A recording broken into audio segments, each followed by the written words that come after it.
मधल्या काळामध्ये मालमत्ता कराची थकबाकी असल्यामुळे इथल्या आयुक्तांनी सामान्य नागरिकाच्या घरावर जाऊन ढोल बजाव आंदोलन केलं। मालमत्ता कराच्या वसुलीचे कायद्याने संविधानामध्ये वेगवेगळे नियम आहेत, वेगवेगळ्या कायदे कानून आहेत।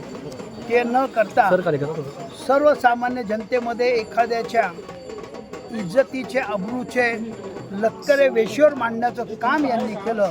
आज आम्ही इथे आलेलो आहोत की नागरिकांच्या घामाच्या पैशातून जो कर गोळा होतो त्याची उधळपट्टी आणि त्याच्यात फार मोठ्या प्रमाणावरचा भ्रष्टाचार या आयुक्तांनी व त्यांच्या आशीर्वादाने सर्व अधिकाऱ्यांनी केला आहे। आमची माहिती अशी आहे की काही ठिकाणी बोर न करता पाण्याच्या विंधन विहिरी बोर न करता साधारणतः 300 कोटी रुपयाचं बिल काढलेलं आहे आणि हे काम न करता काढणारा त्याच्या वसुलीसाठी ढोल बजाव आंदोलन याच्यातून इशारा आम्ही देत आहोत।